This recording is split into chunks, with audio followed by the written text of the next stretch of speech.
बहुत समय पहले गांव में बाबू नाम का नाई अपनी पत्नी मीना के साथ रहता था। वे कुशल नहीं थे। बाबू कुशल नहीं था क्योंकि उसके गांव में ज्यादा काम नहीं था। उसका गांव टकलापुर बहुत ही अनोखा था क्योंकि वहाँ अधिकतर लोग गंजे थे। बहुत कम लोगों को बाल काटने की जरूरत पड़ती थी, इसलिए बाबू ज्यादा पैसा नहीं कमा पाता था। अक्सर बाबू और मीना के पास खाने के लिए पर्याप्त भोजन भी नहीं होता था।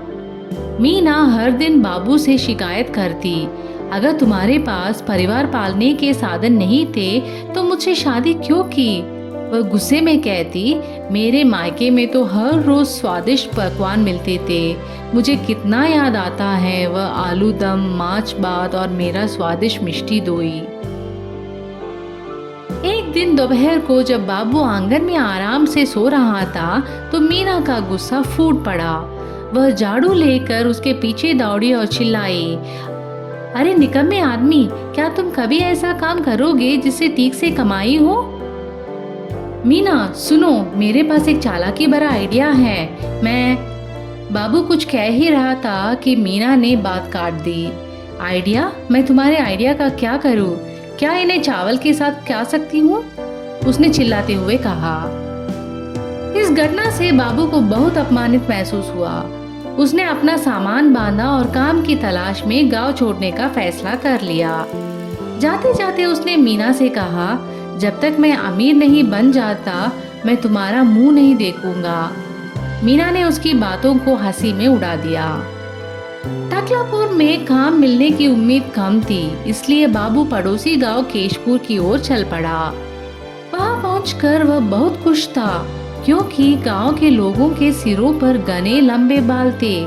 वाह, यह तो किसी नाई के लिए स्वर्ग जैसा है, बाबू ने सोचा। वह तुरंत एक आदमी के पास गया जिसकी लंबी और उलझी हुई दाढ़ी थी।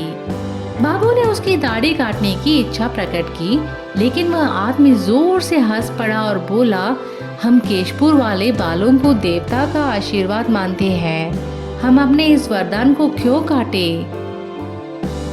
बाबू निराश हुआ और वहां से दूसरा गांव स्वयंपुर की ओर बढ़ा। स्वयंपुर एक सुंदर गांव था, लेकिन वहां के लोग आत्मनिर्भर थे।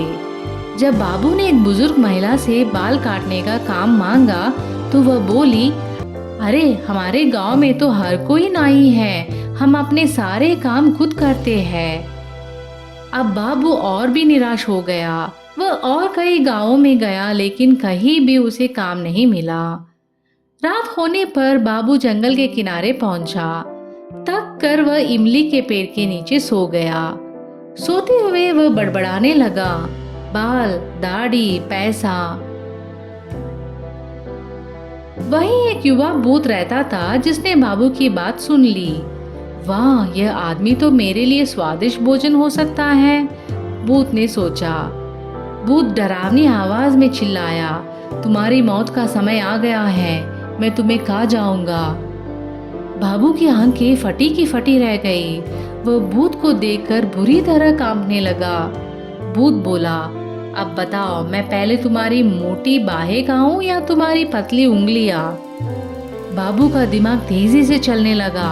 फिर अचानक उसे एक तरकीब सूझी। उसने हिम्मत जुटाकर कहा, अरे वो मूर्ख भूत, मुझे खाने की मत सोच, वरना मुसीबत में पड़ जाएगा। भूत चौंका, क्यों, तुम कौन हो? बाबू ने अपने झोले से एक आईना निकाला और बोला, देखो, इसमें उस भूत की शक्ल है जिसे मैंने अभी अभी कैद किया है। भूत डर से पीछे हट गया। बाबू ने कंघी निकाल कर कहा, इससे मैं भूतों को सीधा करता हूँ। फिर उसने अपनी बड़ी कैंची निकाली और कहा, और इससे मैं उन्हें छोटा कर देता हूँ ताकि वे मेरे झोले में समा जाए। फिर उसने चिक चिक की आवाज निकालते हुए हवा में कैंची चलाई। अब भूत पूरी तरह से डर गया और गिड़गिड़ाने लगा, हे नाई महाराज, कृपया मुझे मत पकड़िए, मैं आपकी सेवा करूंगा। बाबू ने सोचा कि यह अच्छा मौका है। उसने कहा, ठीक है, पहले मेरे लिए 1000 सोने की मोहरें लाओ। डरा हुआ भूत तुरंत राजा के महल में गया और वहां के खजाने से सोने की मोहरें चुराकर ले आया। बाबू बहुत खुश हुआ और फिर दूसरा काम सौंपा। मेरे घर में एक बड़ा अनाज भंडार बना दो और उसे दान से भर दो। भूत ने तुरंत आदेश का पालन किया।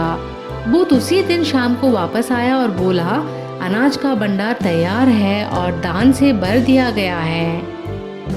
नाई यह सुनकर बहुत खुश हुआ और बोला, ठीक है, क्योंकि तुमने मेरी सभी इच्छाएं पूरी कर दी है, मैं तुम्हें छोड़ रहा हूँ, लेकिन कभी दोबारा मेरे सामने मत आना। युवा भूत ने नाई को धन्यवाद दिया और वहां से चला गया। अगली सुबह बाबू सोने की मोहरे से भरी थैली लेकर घर पहुंचा। मीना भागकर उसके पास आई और सोने देखकर पूछा, अरे क्या यह सच में सोना है? बाबू ने उसे अपनी भूत वाली कहानी सुनाई।